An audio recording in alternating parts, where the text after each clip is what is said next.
Go in 3, 2, 1. I think that is good. Alright, now to hit the... Here we go. Alright. Hey, everybody. Who's tuning in? I don't know. I don't know exactly. I'm adjusting my chair.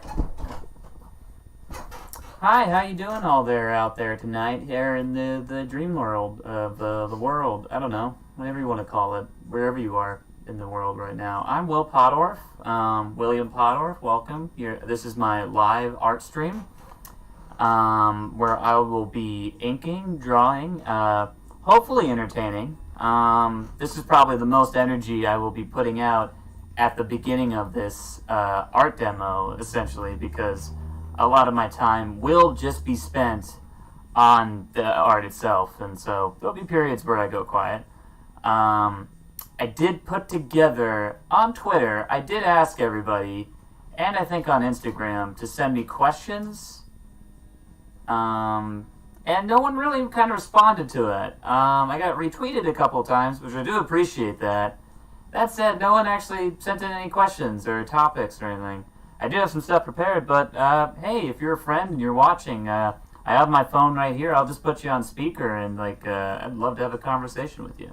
This is a talking art demonstration where I'm just going to go through and show you my process, you know. Let's just do the tools of the trade, or let's do the talk of the tape, as they say in the UFC. I think it's the tail of the tape. I haven't really watched the UFC since, I think it was, oh my god, what was his face? The spider. He got his leg broken in two and spun around this Chris Ward dude's leg. It's incredible. Whatever his name was. Ah, man, I'm gonna kick myself. I can't remember that dude's name. That had his leg horribly mangled by this other dude. We're off to a good start. Alright, let's just talk about the tools of the trade today. I will be using Strathmore's multimedia gray tone paper. It's a mixed media, so it's a great paper. I recommend it if you want a paper that takes a beating, because this you can literally beat the snot out of this paper with any kind of ink wash, it just and it just keeps coming back. Like Jason Voorhees in part 5, A New Beginning. Technically, he didn't come back through that. It was a paramedic. Spoilers. Anyway. Let's see here, brushes today. I have my favorite, my Winsor Newton 7 brush. Pretty fantastic. I have just a synthetic round brush, good for details, and it can take a beating too. I don't have to clean it as gratuitously as this Winsor Newton. This is my baby. Honestly, I might not even use this because I'm too afraid to damage her. She is precious to me. Over here we have a red Sable Brush. It's pretty cool. I love this thing, and especially with ink, it moves. Oh my god! It pushes the ink around in a way that is beautiful. Oh my god! I have a selection of microns here, just in case I want to go in for the nitty-gritty details, which sometimes you can get with a brush. Other times, you just have to use a pen. A lot of times I use the pens for, inorganic kind of stuff, just to kind of like robots. Robots are very tough to ink with a brush, but you can do it, and I have in the past, but, I always go to the brush for that lovely organic kind of line that you can pull, and the line weight, always wonderful. Over here, I have I love this thing. This is my Jelly Roll white ink pen, actually. It's pretty fantastic. It's a 5. But honestly, I'd say this is an 8 in my book, because I love this thing. Not a perfect 10, but an 8. She's a solid 8, this pen, I gotta say.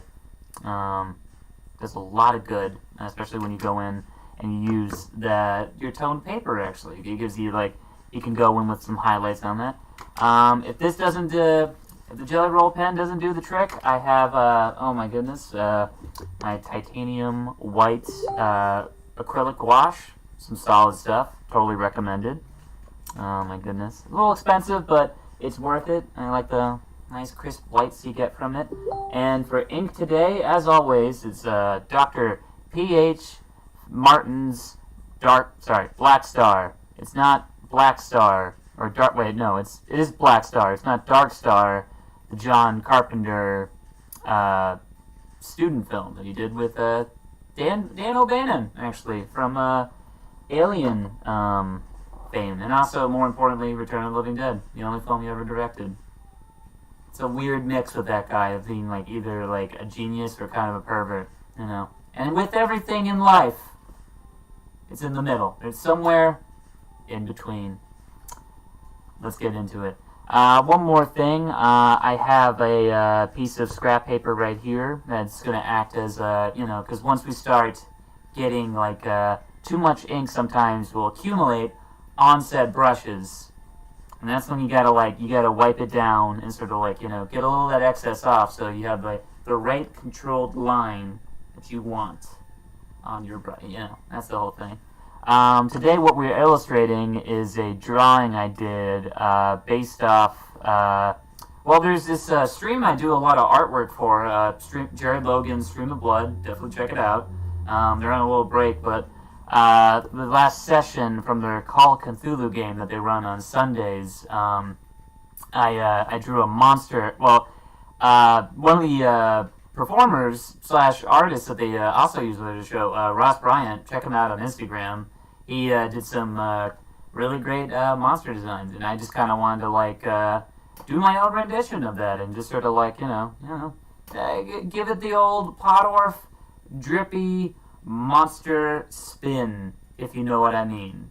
And if it ain't got that drip, it ain't no trip for Pottorff. That's our family motto.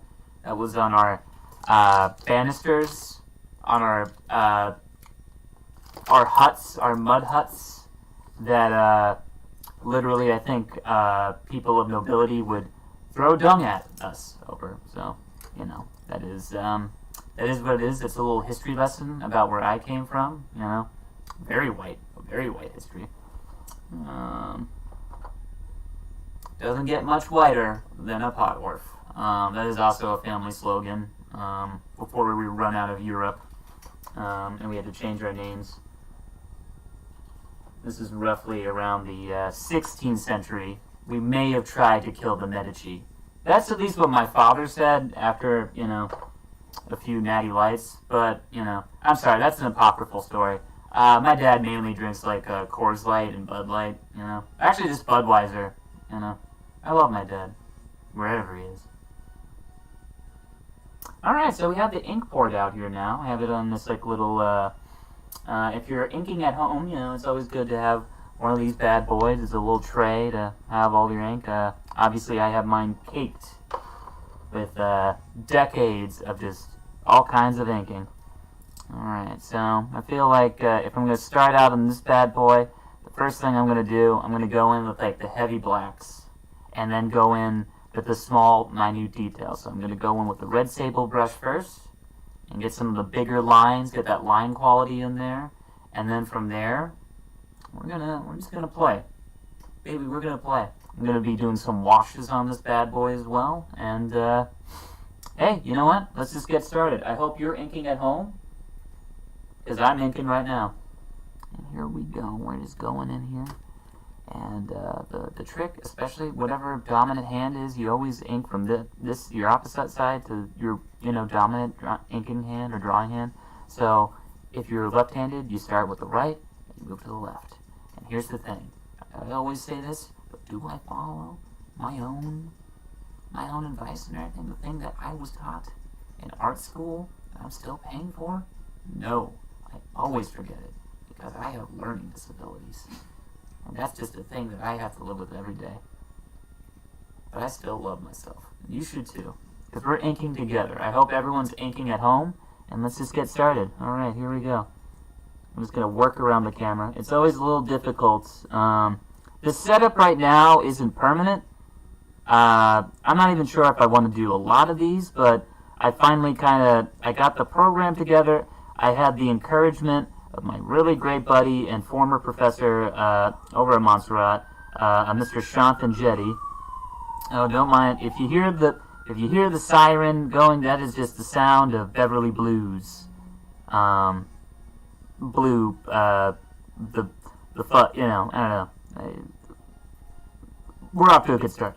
No, my buddy Shanthan Jetty encouraged me to kind of do live, really push for it, because he said I was mildly entertaining.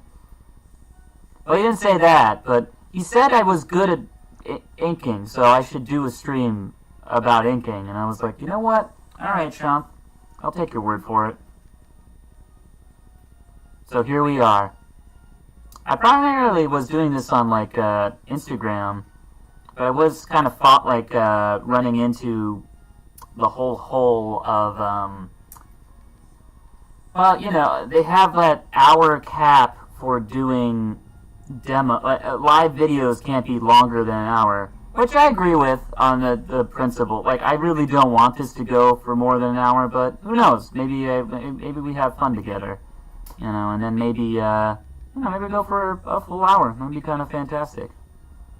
But like I said, there's some stuff that I'm still kind of learning. Like, so I'm kind of flying by the seat of my pants. Yeah, on this one. Until like, but hey, you know, that's the thing. There's always going to be growing pains. Everybody's always constantly learning. We're growing as a people. I'd like to think. Oh man. If for the folks at home, if you can't see this, just the control on this red Sable Brush. Oh my goodness, it's beautiful. It's just like the ink flows like the brilliant waters of the Nile. I've never actually been to the Nile, but I'm pretty sure it flows and it's beautiful, and it like fills that fertile crescent with life-giving water that goes into the irrigation systems that you know, really fed the whole Mesopotamia area. Well, actually, that was the Tigris and the Euphrates, I think.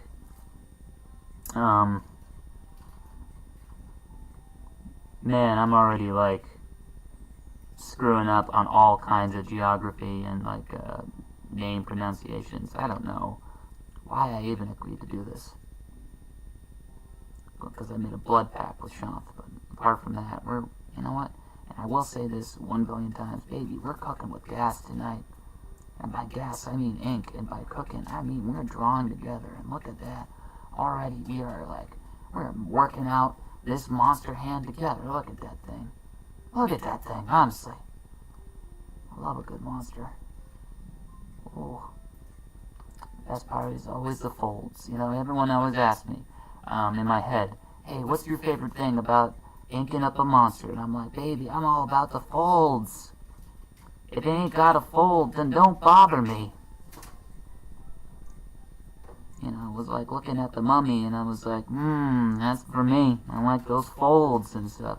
And then I was looking at, what was it, the tall man from Phantasm, and I was like, I don't know. And I looked closely, and I saw on Angus Scrimm's face eye folds. Oh my goodness. And I was like, well, baby, I gotta ink him. So many folds. And that's the thing, we're just gonna... I'm primarily just using the red Sable Brush right now, because that's usually what happens. This thing is really incredible. Like, honestly, there is a level of control. I don't even need to, like... I haven't really needed to clean out my brush. Like, let me just give you an example of that. Because it's like, just like the control with this thing, if you like, you built up that muscle memory, my god, it really is just, if it just, you know, just have to put a little bit of pressure and then just kind of like let it sit and like, oh, okay, cool. Now, primarily what I'm trying to do right now is block out all the the biggest areas of like ink that I want to do down. It's like in comic books, they say like it's putting down your solid blacks, I think. There we go. And that's what we're doing right now. So if you're at home and some weird twist of fate, you have the same exact monster drawing that I have right now. Remember to do that by putting in the solid darks first and everything. Your biggest areas of ink that you need to cover. because then it speeds up the whole process of like inking. Because then it's like because sometimes, especially with these, because I like to take my time. Sometimes it's a good thing, other times it's a bad, because it's like you have to get a job done. You need to keep it quick. You need to be efficient, you know, because then it's like you're not really an illustrator so much as you're just a hobbyist in that thing of like. But everyone goes at their own speed, so I shouldn't say that either. But that said, you know, my professional opinion, you gotta be quick. You gotta be quick enough to get the job done, basically, you know. You have a deadline, you gotta meet it. But that's the thing, everyone works at their own speed. I just usually kind of work pretty quickly, because ink is extremely, oh my gosh, it is like so quick, and this thing is just so much fun. Look at that.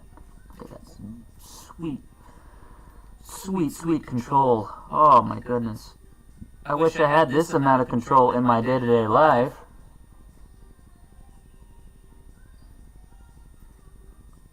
It's a dramatic pause for some sort of laughter that will never come, because I'm trapped in here with just me and my thoughts. But my wonderful drawings, we're here together, just inking together, and that's what counts, folks. And I just want to make this clear. I'm inking this monster right now, but at home, you can ink whatever kind of monster you want, you know? That's the whole thing. Just gonna double check something really quick. Yeah, alright, cool. I got mildly terrified that the audio was not coming through. There is a chance it might not, and all this was for naught. But hey, you know what? That's our journey together, and I'm glad you joined along with us, you know? It's fairly special.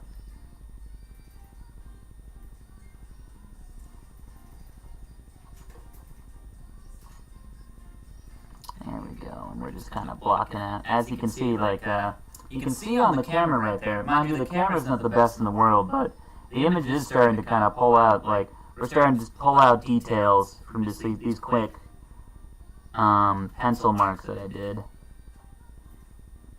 Which, for the next demo, I do want to start from scratch. You know, especially, God willing, I have the time.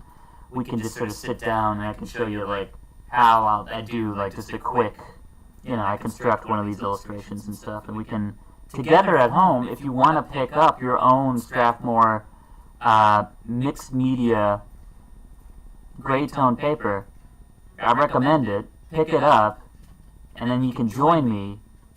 I don't know when I'm going to do this again. Maybe maybe at the end of this I'll set a date, depending on how good this all turns out. That said, yeah, grab your own tone paper and we can do a monster together. And you can draw along. And then from there, well, I'm going to have to figure out how I'm going to build up my cult. But, you know, this is a good first step, you know. If I'm convincing people to go out, buy Strathmore, then it's not too far of a jump for people to be like, hey, here's the thing. I have a compound down in South America where we get to draw all the time. Let's go. And then, you know, then we're off to the races. And folks, now we're cooking with gas. Look at this nice little monster thing. Oh, yeah.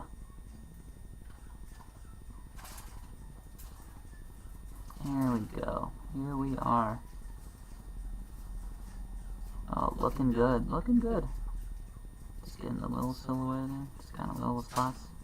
Just gonna, a lot of times too, when you like put down heavy beats of ink like that right there, like, cause it's like, I sometimes it's, yeah, when you have too much ink on a brush, you know, sometimes the instinct is to kind of like, you know, you have your paper right here to get it out of there. The other thing I do that I like to do is like you put down, you let it cool up a little bit on it, and then with, especially with this paper, you can drag it across from there, and you can bring it into like other set, and you get these nice little bits of like cross hatching and stuff, which is fairly solid. It's nice little bits of shading that we can do together. Oh my goodness.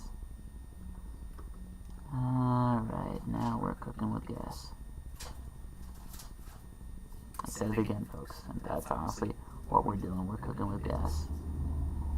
And today we're doing a conjured up daemon from a book.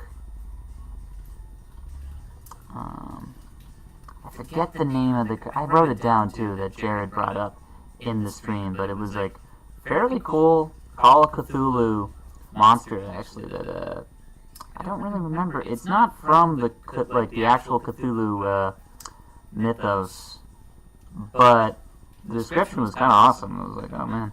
I have yet to play a game of Call of Cthulhu, but it's the best part of watching the blood, like the stream of blood, is like a lot of like vicarious game. That's usually a lot the big point of streaming in general too. And I assume that some people are just watching this because it's like, oh, I'm just gonna watch this guy draw because I'm interested. Because there's a lot of the times that when I watch people stream stuff in general too, it's that thing of like, well, he has a video game I don't own. Let's see him play it. You know, like I'd rather, you know, see this kind of playthrough. Yeah, there we go. And now for this lip right here, I kind of like, for this one, I'm gonna actually not use the heavy brush on that, but what I will put the emphasis on, because I've decided the light source is gonna be coming from the book itself. So a lot of it is like the heavy line and stuff. It's going to be for the top right here. And then the lighter line. Right, so I'm going to put in the white highlights in the end. That's where it's going to go. It's going to go on the bottom. Because the light is coming up. And it's just a simple kind of like, alright. As you can see. There we go. I'm just going to put in some little... And that's the thing. You get some nice lines from this. It's a nice control. And honestly, like, I hope you're all having fun at home with your loved ones. I hope you're all gathered around each other, you're sitting on the couch, you all have ink in your hands, and you're just like, what do we do with it? And you're looking at this stream right now, and you're like, oh, okay, that's what I'm going to do. Hun, get the paper. We're drawing together tonight. Instead of having a fight, you know? That's wonderful. Yeah. Even with this thing, I haven't had to clean this thing at all. It's just kind of like just pulling all this ink. It's wonderful. Just a nice bit of control. Oh my goodness. Yeah. If you're wondering what the chewing noise in the background, I do have in my studio a number of rats. And that's not a joke. I literally have my rat cage, actually, filled with all my wonderful rescue rats. Casein, Way, and Serenity. You know, they're all lovely little ladies. And this is where I'm going to get on my soapbox and say, like, yeah, you can adopt rats. And you should. You know, if you're interested, adopt a pair of rats, you know, from your local rat rescue. They have listings on... Facebook and stuff, and honestly, they're wonderful creatures. They taught me more about being human than,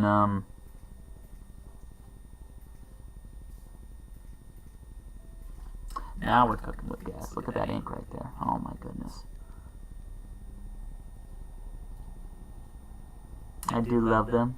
I love my little rats. They inspire a lot of my work, and they keep me sane. And I keep them alive. I think it's a fair trade. I think that's the trade with a lot of pet owners that you should remember is like, you know, hey, keep each other sane and keep each other fed. Honestly, I have so many rats, you might as well just call me Willard. Oh.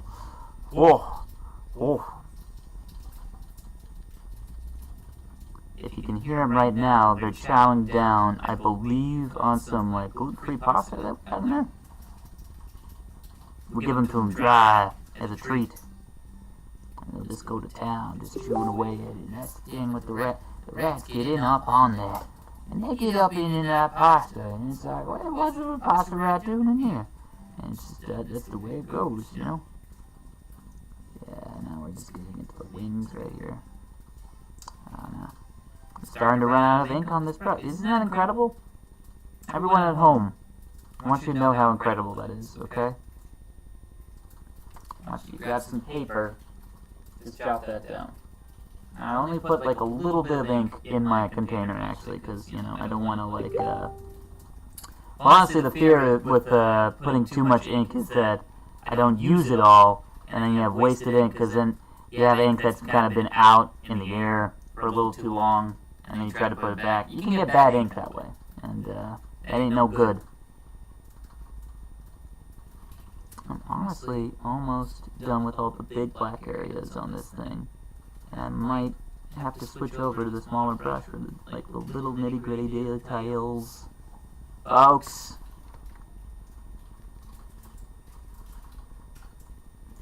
it's looking good.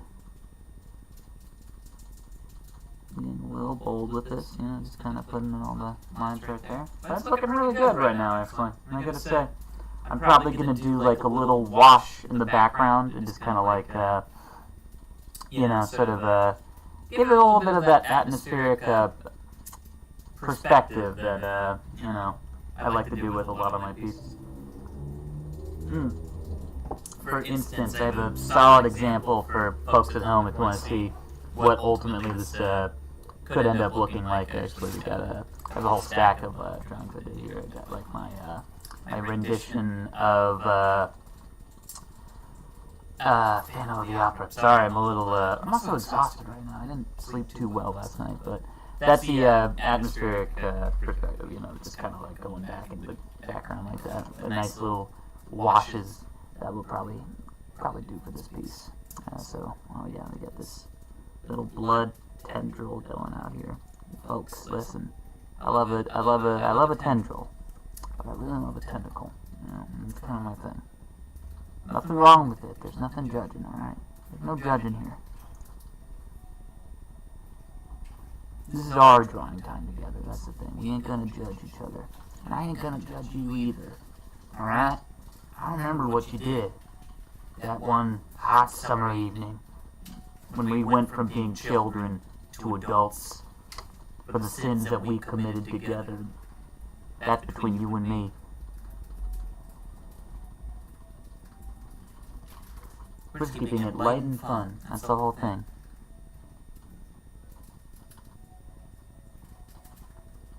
We're keeping illustrating light and fun.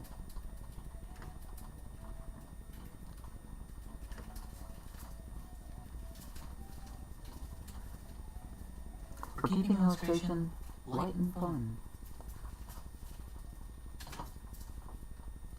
There we are. Oh yeah. Waza, waza, waza. Now we're cooking with maza, maza, maza balls. Oh. Let's see here. Trying to think of things, recently I've been kind of getting into. That makes for a good topic to talk about while I'm inking a horrible ink monster. Well, I guess the most obvious thing is I finally watched the very highly anticipated, at least in my book, I heard about this horror documentary called In Search of Darkness. It had this very limited thing. It was made by these big fan directors of horror and stuff, specifically 80s horror. And they talked about it on one of my favorite horror podcasts, Monster Party. And I was like so stoked. But the whole thing was like they were so like, you know, like it was such an independent thing that there was like a limited release time that they put out these Blu-rays and stuff of the documentary. So like they were out and then it was it, and you had to wait for them to reprint it and stuff. And I was just like, dang it, I'm never gonna watch this horror documentary. Then Shudder, the awesome horror app they had, they got the rights and they started streaming it, and I watched it, and oh boy, I was so happy. I was like a pig in just a whole thing of mud, just riling around. That's not a word. Roiling, maybe? I don't know. It is a word, isn't it? Well, thank you, Deanna. Writhing? Yeah, writhing. My partner is in the same room as me while I'm doing this. Thank you, Deanna. You're welcome. It's good to hear from you. Riling is not a word, though. I want to make that clear. Sounds like a word. It's not a word anymore. Anyway, I love that horror documentary. It's interesting. I've now, it's a 4-hour horror documentary, and I think I've rewatched it now 3 times, technically speaking. Obviously in chunks, but, that's it. It's an interesting watch, because there's some stuff that I really liked it, because I needed a warm horror blanket to kind of give me comfort and stuff, and that's what it was. It was kind of like a nostalgia bomb to my heart. It was a lot of these, horror films that as a kid, I didn't really have that, as a kid, I was all the major classics you could think of from the 80s, I was on it, like The Thing, Aliens. I actually didn't talk about Aliens, that was weird, but I understand probably why. But yeah, just all these horror classics that I remember, like Hellraiser, all this stuff that I was like, oh my god, I love these, Poltergeist is in there too. And I think that's the biggest plus I will say about the doc. I really don't want to knock it too hard, because they did a wonderful job of defending the legacy of one of my favorite horror directors of all time, Tobe Hooper. And honestly, because they were just especially with the whole Poltergeist, Spielberg, directing it thing, he even had, Joe Bob Briggs on there saying, no, that's not true.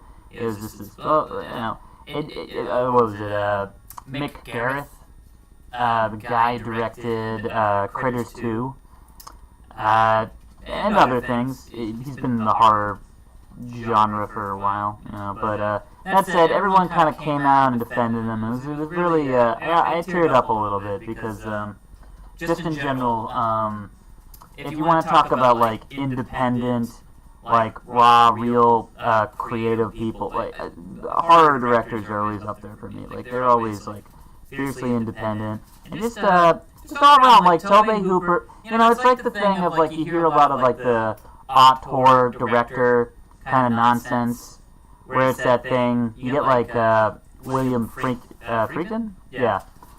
Just kind of shooting guns and, physically abusing, his crew and the actors and all this stuff, and just getting that, thing. It was I have to, in the demand of, true art and true cinema, I have to violently beat everybody in the room. And Stanley Kubrick was yeah, you got a point, but I don't like beating people, so I'm just going to insult them. Shelley Duvall, get out of here. This is how they all sound in my head.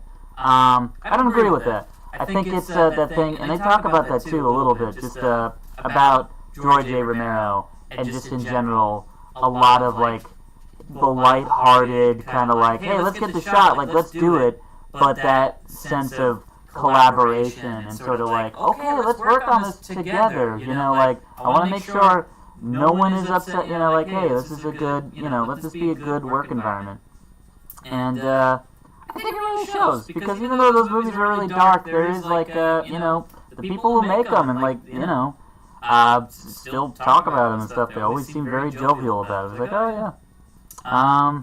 Except that one scene from because I actually did get the Day of the Dead Shout Factory Blu-ray. I love this thing. Can't recommend Shout Factory enough. Oh my god, I'm not a big stuff guy. But one of the great things about, if you collect their Blu-rays and all that, they have the artwork, they have original artwork that the Shout Factory crew put together. They hire an artist, and it's usually pretty solid stuff. I'm always oh wow, that's wonderful. That's a really cool, well done illustration that, it's hey, I love anything that supports real art, what have you.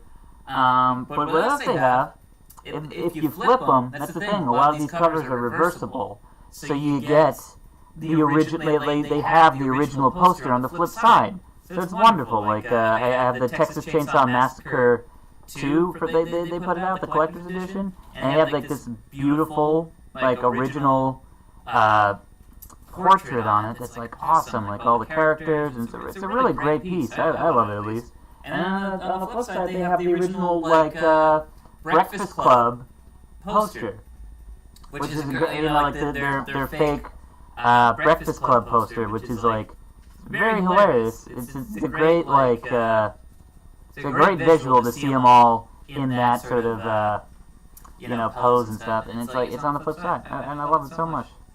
I'm sorry, I really tangent on a tangent, but the only thing like about because I got the Blu-ray for Day of the Dead, and they talked about the one day that they had to have all the zombies eating the entrails, and what ended up happening was like George A. Romero was like, well, let's use and it always looks better too. Let's use real sausages, like real entrails and stuff, and we'll just have people gnawing on it. It's like that's fine, that's all well and fine. They left the entrails and the sausages, what have you, in this fridge over like the weekend. Power went out. All the meat spoiled, and it was all this like rancid, horrid meat, something out of the jungle, and they all like the zombies all had to like plug up their noses and stuff to like even attempt to eat some of this stuff, and just kind of. There's even scenes if you look very closely, zombies are just kind of doing that thing. They're like, I, not even like trying to just which is so brutal. There's even like the scene where they rip apart like Joe Pilato. The behind the scenes thing. They have like the zombies fanning him to get the stench of the organs off his face and stuff. And it is some brutal stuff, dude. But it seems like that might have been the one bad day. Apart from that, like everyone else who talked about George A. Romero was a wonderful guy, And I miss him dearly. He made some like one of my favorite horror films of all time. I'd have to say. Obviously, Night of the Living Dead, Dawn of the Dead. This is in the order. Dawn of the Dead, Day of the Dead. Let's see here. Creepshow, Monkey Shines, which is a real weird one. But I do like it. Martin, obviously. And they talk about him in the documentary. They obviously talk about Creepshow, In Search of Darkness. They hit every major 80s films, and a few that I'm like, oh, okay. Like, for instance, I didn't know Larry Cullen, famous King Cullen, the director himself, of Hugh the Winged Serpent, It's Alive, and Black Caesar. It's a solid blaxploitation film. He, what was it?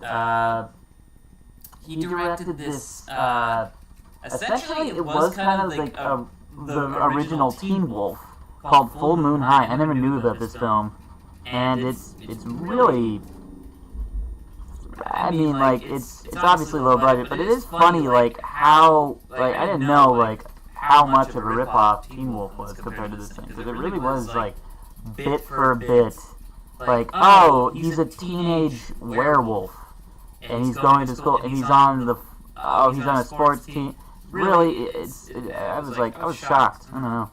It's like how I found out recently, Midsommar, there was this, I was listening to one of my other favorite horror movie podcasts, We'll See You in Hell, and Joe DeRosa brought up that he did some research, and I looked it up myself. Apparently there was already a movie called Midsommar, made by these Danish fellows and stuff, and it's beat for beat the same exact plot, where, like, literally it's a group of college students that go to, like, this,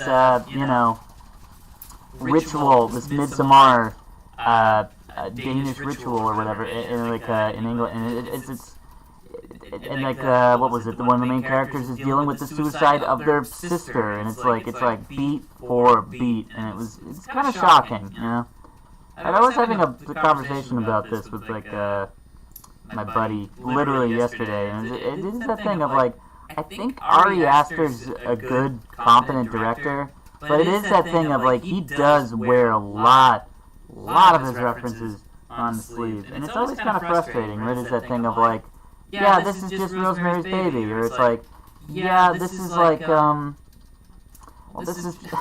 I just was like, oh yeah, this is originally just The Wicker Man, and now I'm like, no, wait, it's originally Midsommar. Go fig. But I don't know, and that's the thing. I might also just be too hypercritical with this stuff, but like, I did literally unfollow someone from Instagram today because they were like, oh, Uncut Gems was trash, and I was just like, why are you trashing that movie? Why are you doing that? That's a great movie. Why you gotta say that? Why are you saying hurtful things? You don't know if the Safdie brothers are on Instagram. You don't know if they're going on there. Be like, I wonder. Oh, let's see if someone's going to say something about one of my films. My other brother, who is a Safdie. They're like, yeah, okay, let's go on Instagram together. And they go on the Instagram together, and they look at this news story, and they start like, they're upset. They're rather upset. They're like, I didn't need to see that. I didn't need to see that at all. I don't appreciate that kind of tone that lady took with us. Can you believe that? Ay. Brother Safdie, I'm just gonna go to bed. I feel kind of upset at the world. Now we're cooking with this. Alright. And as you can see, yeah, we really are. And the rats are chewing on something, I don't know, actually. I think it's still the pasta? Ooh, yeah, I might be doing pasta. No, I know, I was saying it before. Because you can hear it, I think. But hold up, maybe you can't. Let's see.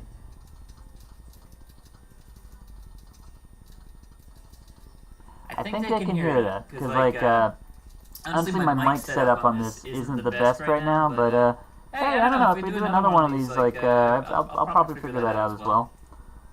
That said, that's looking pretty solid here. I might have to switch up brushes pretty soon here, but I also do want to do the ink wash, and just show you a little bit of that. I think I just looked at the time, we're going 45 minutes basically, so that's pretty spectacular. Alright, so, just to kind of show you how, like, I probably want to do this, it's like, I'm going to start up here, just kind of like, I'm going to flip this around, just for my purposes, because I gotta,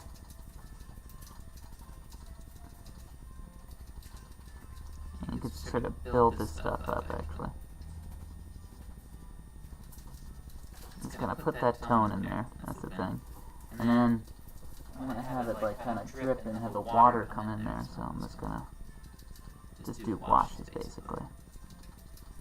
There you go. And a lot of this too, it's like I'm just gonna like build it up over time too.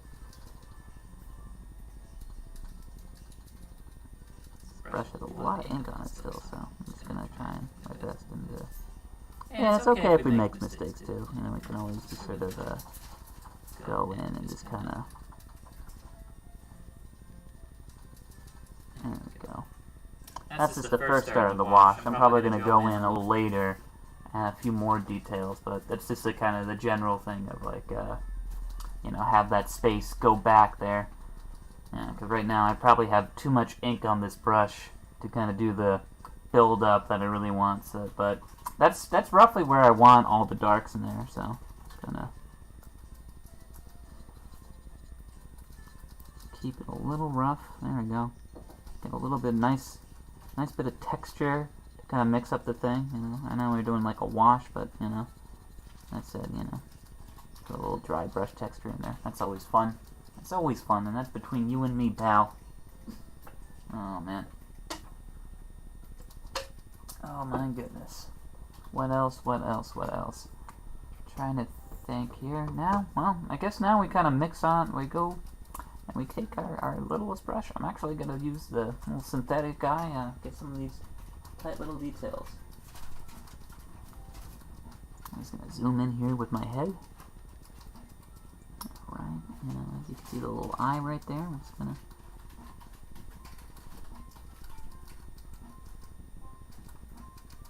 there you go. Probably need a little bit more ink. There we are. Let's see how we done. There we go.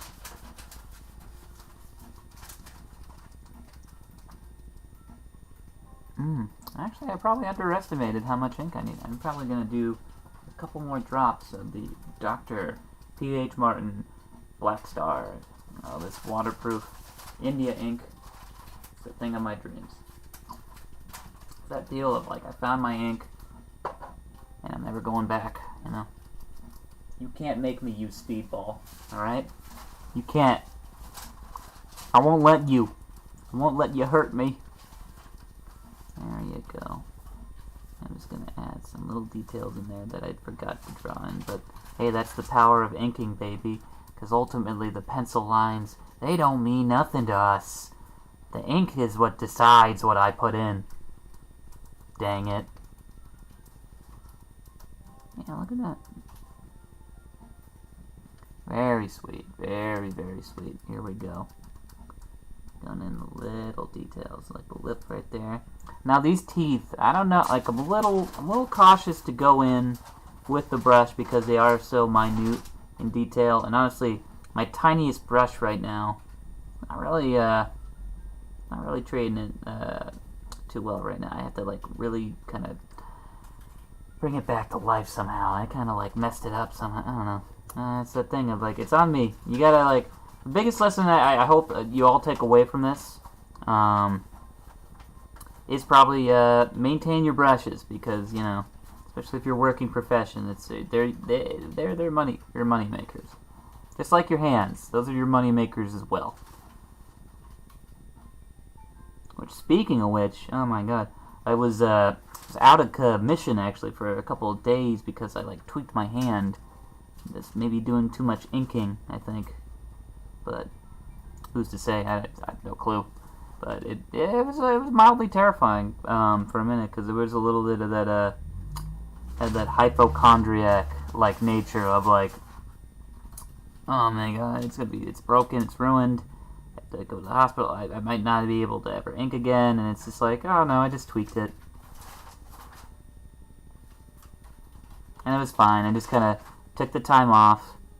But it's always frustrating, because, like, I was going to stream, I think, last Friday, and I got to go, like, I got it going, and then I just kind of, like, I just ran into too many technical issues, and then, well, I think that's roughly when my hand started tweaking, because I was messing with so many, like, clips and getting frustrated, that maybe I clipped a little too hard, if you know what I mean.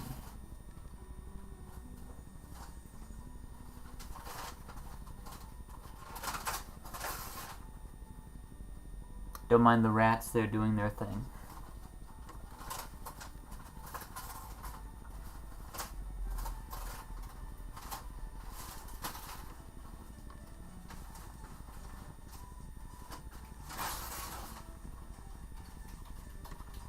Alright, get that little hand there. Alright, that's not really a hand so much as it's a tendril.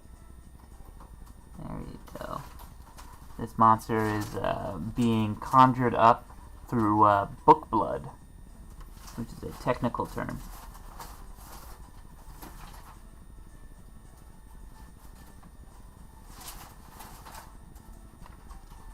There you go. Look at that. Look at that. We're going. We are going, folks. I love it.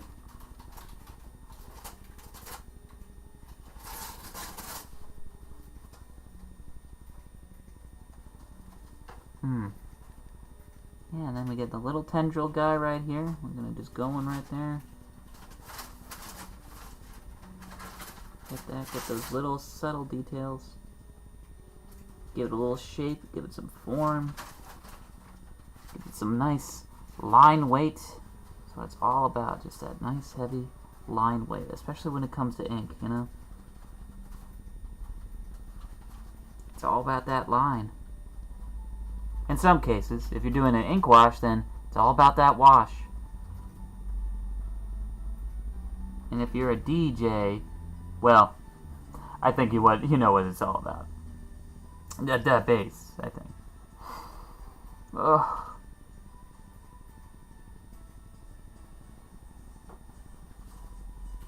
There you go, there you go.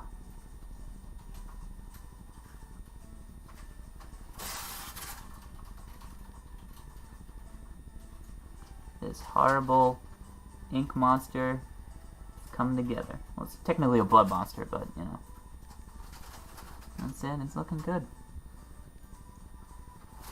Wazza. Look at that little... Look at him. Honestly.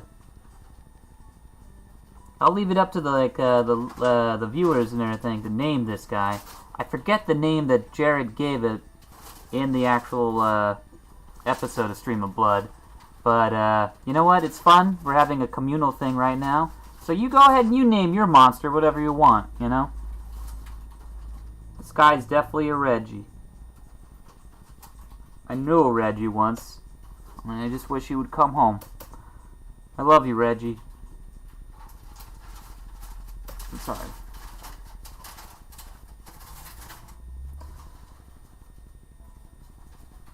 Just needed to take a moment for Reggie. Anyway, we're doing good. We're doing really good. Might look like I'm tearing up, but I'm not. Because I'm just so focused on illustrating right now. That's the whole thing. And I hope you're focused at illustrating at home too, you know? But don't forget to take time for the people in your life that really matter, okay? Because if you're just illustrating all the time, then you just, you know, you realize you sometimes hurt people. You push them away. Reggie.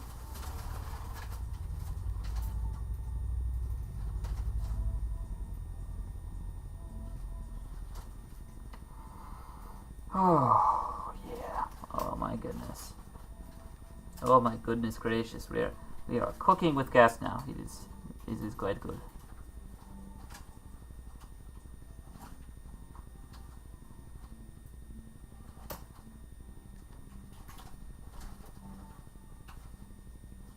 There you go. Yeah, and this brush is pretty solid. For the details that I want to put in on these pages and stuff, I'm probably going to have to whip out the microns. Always have an issue with that, though. And I talked to a fellow artist about this, too, where it's like that deal of, the color just doesn't, like, the actual, like, the darkness and the it doesn't really matter when you kind of, like, reproduce it, what have you. Like, once you scan it in, you can, like, contrast the inks and the colors and stuff to where you want it. But it is that thing of, like, when you actually do a piece, you know, you're working with your said ink, and then you bring in the microns, and it is a little bit of a... You can start to see the tone, which is kind of... The tone is markedly different, and it bothers me. Just a little bit. But hey, if it doesn't bother you at home, to each his own, you know?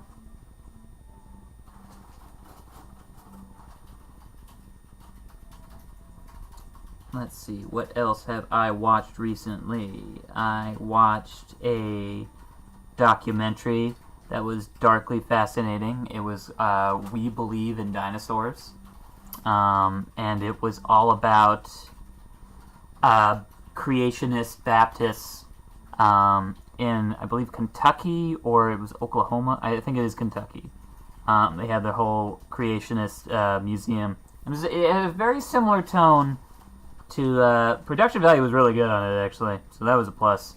It had a very similar tone to the Beyond the Curve documentary they have up on Netflix about the flat earthers, and kind of a similar thing too, where it is like that blending of like science but to fit their end, in that sense of like all the creationists are doing the thing of you know, look, we're using logic. We are using that's the thing. It's like a lot of people go on about like anti-intellectualism with a lot of like you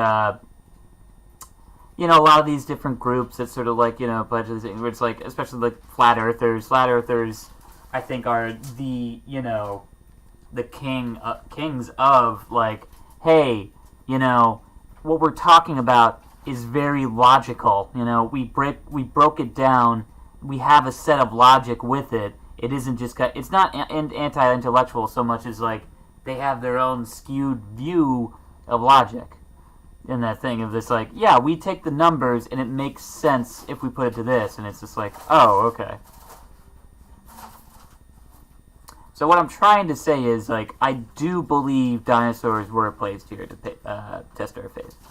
There's my biggest takeaway from that doc. But no, it was fascinating, actually, to kind of look into, you know, their thought process and, like, get that kind of side of the world. Because it is that thing of, like, all jokes aside, I really don't know that much about creationism and stuff.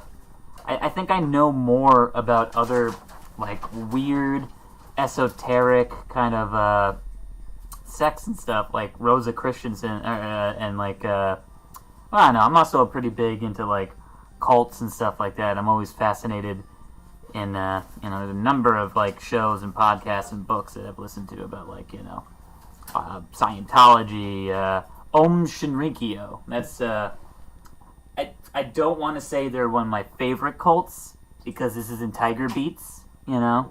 This isn't like, ooh, I wonder who, I can't pronounce this name, I'm sorry. No, I'm not even going to attempt it, I'm sorry, folks. I want to be respectful to the cult leader, who, basically, the Om Shinrikyo cult leader, Choka Sakahara, I think, his original name was Chitsuo, I know that. Look, I have to be respectful to his name. He did almost kill 500 people. So, we have to respect that. Yeah, that's a crazy, like, if you want a crazy, I can get into it, but, like, look up Om Shinrikyo if you've never heard of them. One of the most insane cults to ever exist on the planet. They basically became, Cobra in their capacity of, like, oh, we will dominate the world. The only thing they were missing was, snake-themed things. That's the thing. There's not a lot of, like, terrorist groups out there that kind of really base their imagery and, like, a lot of their rhetoric off, like, animals and stuff like that. You don't see ISIS kind of, like, wearing cheetah prints and being like, we're all in the service of cheetah. That'd be cool. Kind of. Not really. But that said, food for thought, terrorist groups out there. Maybe be like a Cobra, where it's like you have a theme instead of an ideology. Be like, listen, we're all pissed off at capitalism, what have you, but how about we're the Penguin Boys now? And, honestly, that's a rough working title, I'm not committed to Penguin Boys. If you have a better name for your terrorist organization, go ahead, you do that. Like, I'm inking here, making up terrorist organizations, so when you're at home, you can ink whatever, and you can make up whatever terrorist organization that you want to be a part of. And that's just that's the fun of art. That's the beauty of art. And that's what we're sharing together right now. That's the thing.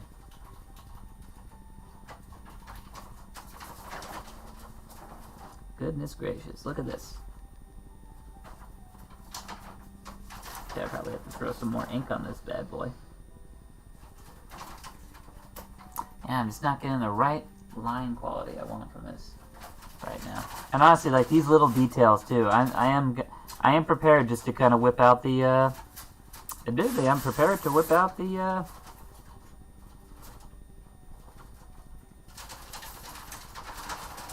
the little microns and stuff.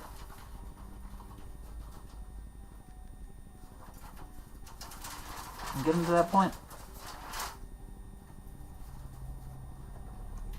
Oh, if you're wondering right now what the rats are doing now, they're building a little home. They're building up a nest.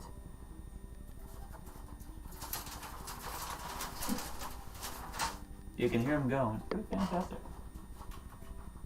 Oh wait, they're just reading the newspaper.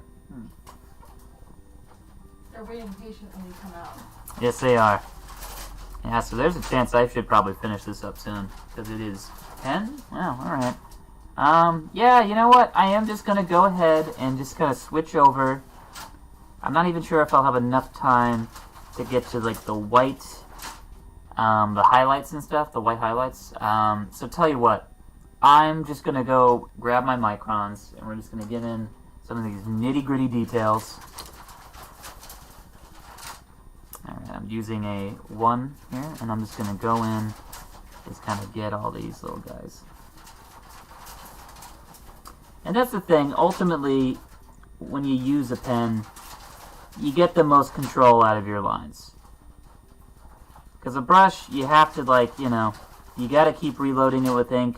Ultimately, you have to, like, make sure you don't let the ink, like, cake up on your brush to the point that it's useless and you kind of, like, you can screw up a drawing really badly. Which, that sucks. I've had that happen. Usually I just kind of roll with it and sort of, like, you know, ultimately you just kind of have to roll with it in those situations. And sometimes you don't want to have to do that. So, you know, end of the day, you know, you can get a lot of control out of your microns. Especially with buildings. Buildings, I've tried to do it with a brush. I'm only as talented as I can be. Can't do it with a brush a lot of the time, but when I can, I can. Other times, I gotta go with microns, man. Because that solid control. Look at that. Just right there, just getting all that wonderful, wonderful control. Oh my goodness. Might as well take this time. The other movie I watched, another documentary. I'm watching a lot of Fringe stuff lately. I watched this documentary called Tread. It's currently streaming on Netflix. Totally recommend it. It's about, do you remember back in 2004, I think, or something like 2003? This is a story that got buried, but it was about this disgruntled man who basically got his revenge against this town by building a killdozer. It was this giant tank that he, like, well, it wasn't a tank, it was like a bulldozer that he, like, modified to have, like, concrete sides, steel plates. He had, like, put, like, these little axis holes so he could stick, like, a 50 caliber rifle out the back so he could, like, you know, ward off intruders and stuff like that. And then he basically took this thing out on a joyride and destroyed this entire, like, little town. The real miracle about it is, like, no one was killed, which was why I was kind of all gun-ho for it. I was like, oh, okay, you know, I mean, it sucks to have, like, all that property damage. It's real rough on a lot of those businesses, but a lot of them, too, in the documentary were like, well, we were insured, so it was fine. It just was kind of, like, terrifying, you know? Which it was, and you watched, like, that's honestly why I wanted to watch this thing, because they had the real, like, the original, like, news footage of literally, like, this guy rampaging in this bulldozer. It's like something out of, like a comic book, where just, like, everybody in the town is just trying to, like, stop this thing. Like, the police are getting on top of it and, like, throwing, like, flashbang grenades to kind of stop it, and it's not having no effect. He's literally, like, people are getting in bulldozers to fight the killdozer to no avail. Unfortunately, it does kind of end sadly. I don't want to get too morbid, but the guy doesn't make it. Who goes on the rampage and stuff. But it just is a darkly fascinating story, at least in my opinion, just about, like, I don't know, like, a guy just gets, in his mind, like, obviously he was, like, he was going through some stuff, in his personal life that was obviously coming to light that he wasn't really addressing, which is a lot of these cases, you know, like, hey, if you're sad, if you're upset, talk to somebody, you know? Communicating your emotions, is such a big part of this. Because that's the thing. Let's keep the monsters to the illustration, not to our real life, okay? There's already too many real life monsters. This is why we're doing this. We're doing it to have fun, damn it. Fun! But that said, Tread. Totally recommend it. And it's only an hour and a half, so it actually did kind of flew by, I gotta say, as far as, like, one of these kind of, once again, also very, very well made. There's been a few of these, like, documentaries I've watched recently, which I'm kind of, I don't know if I want to recommend it, because, like I said, like, the production value on some of these docs can be like really rough, but like the subject matter kind of rises above it. I saw this one called like Not Black Enough. That was a very fascinating like look about race relations and stuff, about like internalized racism within the black community, and like which I found very fascinating. It was a great documentary, subject matter wise, very rich subject to talk about.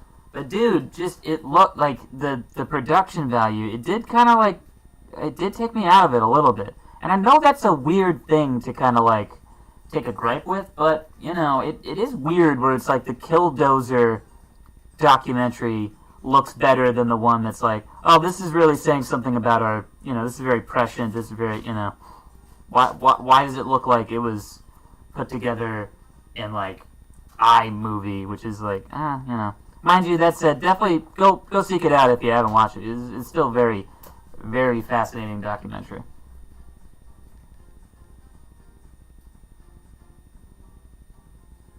Look at all these. Look at all the spittle on this thing. It's pretty wild. A lot of juicy bits. We're sponsored by Juicy Bits today. Actually, the number one Duke of New York, number one. Yeah, I'm the Duke.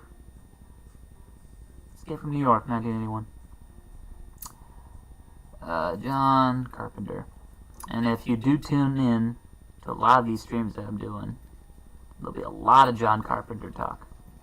I obsess over his movies more than I should, considering like how angry of an old man he is. He has that angry dad energy that is like, hoo boy. Hoo boy.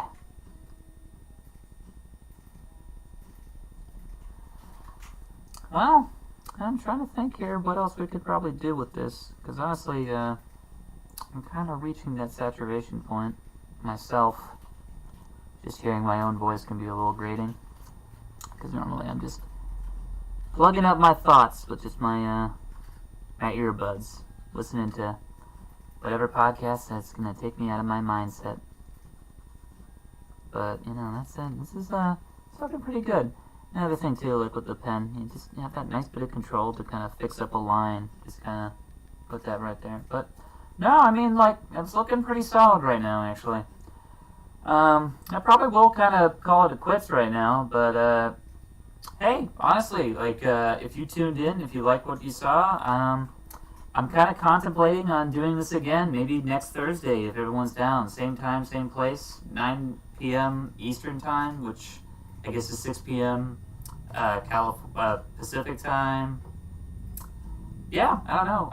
Honestly, like, hey, folks, like, thanks for tuning in. You've all been wonderful. I hope I'll probably post this image up when it's like fully done. I do kind of like, I want to keep doing these. I'm having a lot of fun, but I also do want to, I want to set up things where it's like a little bit more of a plan. Just a little less planned out, a little bit more impromptu for my liking. So yeah, maybe next time I'll start from the ground up and we can like go to a finish on an illustration. That'll be really cool. I think that'd be a lot of fun to do together.